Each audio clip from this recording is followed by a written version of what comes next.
அஸ்ஸலாமு அலைக்கும் and hi every one. இன்றைக்கி நான் செஞ்சு காட்ட போகிற ரெசிபி வந்து சிக்கன் டிக்கா கட்லட். இந்த கட்லெட்டுக்கு வந்து நம்ம வழக்கமாக செய்கிறத மாதிரி இல்லாமல் கொஞ்சம் வந்து அந்த கறிக்கு நம்ம செய்கிற மேரினேஷன்லாம் வந்து கொஞ்சம் மாறும். இப்போ வந்து ஒரு பவுலில் வந்து ஒரு 1/4 கிலோ அளவுக்கு போன்லெஸ் சிக்கன் எடுத்திருக்கேன். 1 டேபிள் ஸ்பூன் அளவுக்கு மிளகுத்தூள், 1 டேபிள் ஸ்பூன் அளவுக்கு கரம் மசாலா தூள், அப்புறம் 1 டேபிள் ஸ்பூன் அளவுக்கு மிளகாய்த்தூள், அப்புறம் 1 டேபிள் ஸ்பூன் அளவுக்கு மல்லித்தூள், 1 டேபிள் ஸ்பூன் அளவுக்கு ஜீரகத்தூள், அப்புறம் வந்து ஒரு 2 டேபிள் ஸ்பூன் அளவுக்கு கஸ்தூரி மேத்தி இதையெல்லாம் சேர்த்துக்கலாம். அப்புறமா கொஞ்சமாக ஒரு 2 டேபிள் ஸ்பூன் அளவுக்கு எலுமிச்சம்பழம் சாறு அதையும் சேர்த்துக்கலாம். இப்போ வந்து தேவையான உப்பு வந்து 1 டேபிள் ஸ்பூன் அளவுக்கு சேர்த்து நல்லா வந்து அந்த சிக்கனில் வந்து எல்லாம் கோட்டார வரைக்கும் நம்ம வந்து நல்லா பிசைஞ்சு விட்டுக்கலாம். இப்போ இதில் கடைசியாக 1 டீஸ்பூன் அளவுக்கு நான் இஞ்சி பூண்டு பேஸ்ட் சேர்த்து அதையும் நல்லா ஒரு தடவை மிக்ஸ் பண்ணிவிட்டு இதை ஒரு 10லேருந்து 15 நிமிஷத்துக்கு நல்லா வந்து இதை ஊற விட்டுடலாம். இப்போ 10 நிமிஷம் நம்ம மேரினேட் பண்ண சிக்கனை ஓப்பன் பண்ணிவிட்டு இதில் வந்து ஒரு அடுப்பு கறியில் வந்து நல்லா வந்து நம்ம தீயில் வச்சு நம்ம அதோட ஸ்மோக் வந்ததுக்கப்புறமா அதுக்கு மேலே வந்து எண்ணெய் இல்லைன்னா பட்டர் சேர்த்து நல்லா வந்து அந்த புகையிலேயே இந்த சிக்கனை வந்து ஒரு 10 நிமிஷத்துக்கு நம்ம மூடி வச்சிடலாம். இந்த மாதிரி ஒரு 10 நிமிஷத்துக்கு மூடி வச்சு நல்லா வந்து நம்ம அந்த ஸ்மோக்கி ஃப்ளேவர் வந்ததுக்கப்புறமா நம்ம அந்த இதை வந்து நம்ம எடுத்துடலாம். இப்போ இந்த சிக்கனை வந்து நம்ம நல்லா குக் பண்ணி எடுத்துக்கலாம். ஒரு பேன் நல்லா ஹீட் ஆனதும் ஒரு 2 டேபிள் ஸ்பூன் அளவுக்கு பட்டர் இல்லைன்னா எண்ணெய் சேர்த்துக்கலாம். எண்ணெயில் வந்து இந்த சிக்கனை சேர்த்து நல்லா வந்து நம்ம குக் பண்ணி எடுத்துக்கலாம். எக்ஸ்ட்ராவாக வந்து கொஞ்சமாக வந்து இதில் வந்து நான் பட்டர் சேர்த்துருக்கேன். பட்டர் சேர்த்து நல்லா வந்து இதை ஒரு தடவை நல்லா மிக்ஸ் பண்ணி விட்டுட்டு நம்ம அப்படியே மூடி போட்டு ஒரு 10 நிமிஷத்துக்கு லோ ஃப்ளேம்லேயே விட்டோம்னா நமக்கு போன்லெஸ் சிக்கன் வந்து நல்லா வந்து வெந்து வந்துடும். இப்போ இந்த சிக்கன் வேகிறதுக்காக நான் அந்த சிக்கன் வச்சுருந்த அந்த பவுலில் வந்து கொஞ்சமாக அலசி ஒரு சின்ன ஒரு 1/4 டம்ளர் அளவுக்கு தண்ணி வந்து நான் இதோட சேர்த்துக்கிறேன்.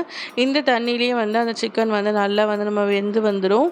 நம்ம மூடி போட்டு அப்படியே லோ ஃப்ளேம்லேயே ஒரு 10 நிமிஷத்துக்கு விட்டோம்னா நமக்கு சீக்கிரமாக வந்து சிக்கன் வந்து குக் ஆகி வந்துடும்.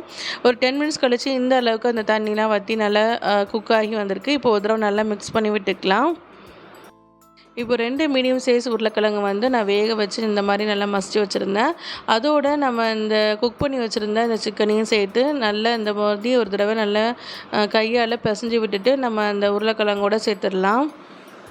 எந்த அளவுக்கு நம்ம சிக்கனை வந்து உதிர்த்து விட முடியுமோ அந்த அளவுக்கு நம்ம கையால் நல்லா உதிர்த்து விட்டு நம்ம அந்த உருளைக்கிழங்கோடு சேர்த்து நல்லா வந்து கையால் நல்லா மிக்ஸ் பண்ணி எடுத்துக்கலாம். இப்போ வந்து இதில் ஒரு 2 பச்சை மிளகா வந்து பொடிசாக சாப் பண்ணி வச்சுருந்தேன். அதையும் இதோட சேர்த்துக்கிறேன். அப்புறமா ஒரு பெரிய சைஸ் பல்லாரி வந்து நல்லா பொடிசாக சாப் பண்ணி அதையும் இதோட சேர்த்துக்கிறேன். அப்புறமா கொஞ்சமாக கொத்தமல்லி இலை வெட்டி வச்சுருந்தேன். அதையும் இதோட சேர்த்து நல்லா வந்து நம்ம மிக்ஸ் பண்ணி எடுத்துக்கலாம். அப்புறமா கொஞ்சமாக வந்து 1 டீஸ்பூன் அளவுக்கு மிளகாய்த்தூள், அப்புறம் 1 டீஸ்பூன் அளவுக்கு கரம் மசாலா இதெல்லாம் சேர்த்து நல்லா வந்து நம்ம வந்து ஒரு தடவை கையால் மிக்ஸ் பண்ணி விட்டுக்கலாம். நம்ம உப்பு செக் பண்ணி பார்த்துட்டு தேவையான அளவு உப்பும் சேர்த்து நல்லா வந்து அந்த கறி அப்புறம் வந்து உருளைக்கிழங்கு எல்லாம் சேர்த்து மிக்ஸ் பண்ணிவிட்டு நம்ம மூடி போட்டு ஒரு 10 நிமிஷத்துக்கு அப்புறம் ஊற விட்டுடலாம். இப்போ ஓப்பன் பண்ணிவிட்டு இப்போ வந்து நம்ம சிக்கனுக்கு கட்லெட்டுக்கு தேவையான அளவுக்கு நம்ம வந்து இந்த மாதிரி சின்ன சின்ன பால்ஸ் மாதிரி நம்ம பிடிச்சி எடுத்துக்கலாம். இப்போ வந்து ஒரு முட்டையை வந்து நல்லா வந்து பீட் பண்ணி வச்சுருக்கேன். அதில் வந்து நல்லா டிப் பண்ணி நல்லா கோட் பண்ணிவிட்டு நம்ம அப்புறம் வந்து பிரெட் க்ரம்ஸில் வந்து நம்ம நல்லா கோட் பண்ணி எடுத்துக்கலாம். கட்லெட் நம்ம பொரிக்கும் பொழுது நம்ம வந்து மீடியம் ஹீட்டில் வச்சு நம்ம பொரிச்சோன்னா நம்ம கட்லெட் வந்து நம்ம உடையாமல் நமக்கு வந்து நல்லா ஒன்று போல் வரும்.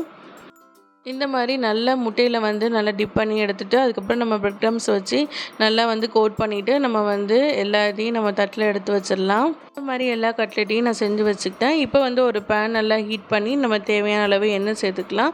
இன்றைக்கி நான் வந்து டீப் ஃப்ரை பண்ணாமல் ஓரளவு ஷாலோ ஃப்ரை தான் பண்ணியிருக்கேன். அதுக்கு தகுந்த மாதிரி நான் எண்ணெய் சேர்த்துக்கிட்டேன்.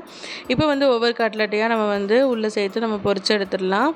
நமக்கு எண்ணெய் வந்து மீடியம் ஹீட்டில் தான் இருக்கணும். ரொம்ப தீயை வந்து நம்ம ஹையில் வச்சுருந்தோம்னா நம்ம கட்லெட் வந்து நமக்கு உடஞ்சிரும். நம்ம கட்லெட்டோட டோ வந்து நல்லா ட்ரையாக இருக்கணும். கொஞ்சம் கிளுகிளுன்னு இருந்த மாதிரி இருந்ததுன்னா நமக்கு கட்லெட் வந்து ஒழுங்காக வராது. இப்போ 2 சைடும் மாற்றி மாற்றி சேர்த்து பொரிச்சு எடுத்துகிட்டு நம்ம வெளியே எடுத்துட வேண்டியதுதான். இப்போ ரொம்ப டேஸ்டியான சிக்கன் டிக்கா கட்லெட் வந்து ரெடி ஆகிட்டு. கண்டிப்பாக இஃப்தாருக்கு வந்து இந்த கட்லெட் ரெசிபியை வந்து ட்ரை பண்ணி பாருங்கள். டேஸ்ட் வந்து ரொம்பவே நல்லாயிருக்கும். இந்த ரெசிபி கண்டிப்பாக உங்களுக்கு பிடிச்சிருக்கும்னு நினைக்கிறேன். இது வரைக்கும் என்னோடய சேனலை சப்ஸ்கிரைப் பண்ணாமல் பார்த்துட்டு இருந்தீங்கன்னா மறக்காமல் சப்ஸ்கிரைப் பண்ணிக்கோங்க. கிட்ட இருக்கிற பெல் ஐக்கானே ப்ரெஸ் பண்ணி வைங்க. நான் ஃப்யூச்சரில் போடுற வீடியோட நோட்டிஃபிகேஷன் வரும். இந்த வீடியோ உங்களுக்கு பிடிச்சிருந்தா ஒரு லைக் பண்ணி ஷேர் பண்ணுங்கள். தேங்க்ஸ் ஃபார் வாட்சிங்.